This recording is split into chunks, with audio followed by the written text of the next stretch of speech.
Assalomu alaykum qadrdonlarim. Anchadan beri shunaqa video qo'ymayman. Diqqat bilan ko'rsanglar, trenddagi libosni bichib tikishni ko'rsataman. Atlas nusxa shifonni birinchi bo'lib guliga ahamiyat beramiz. Yonga 8, pastga 8 qilib 12 cm da chizib olamiz. Eniga 64 cm, bo'yiga esa 104 cm da chizib kesib oldim. Oldi tomoni tayyor. Bundan yana bitta bichib olamiz, ya'ni orqa tomonini. Va astarni ham shtampel matosidan bichib olishimiz kerak bo'ladi. Ana endi oldi va orqa koketkasi uchun 40 cm mato yetarli. Bo'yin o'yindi.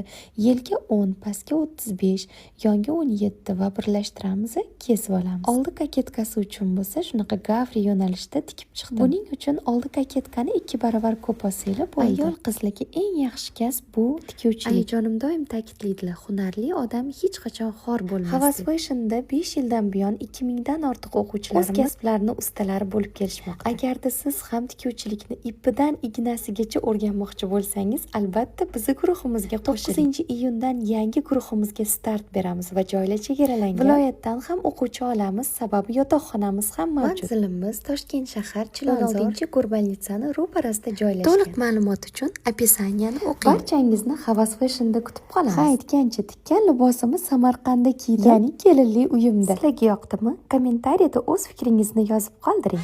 Samarqand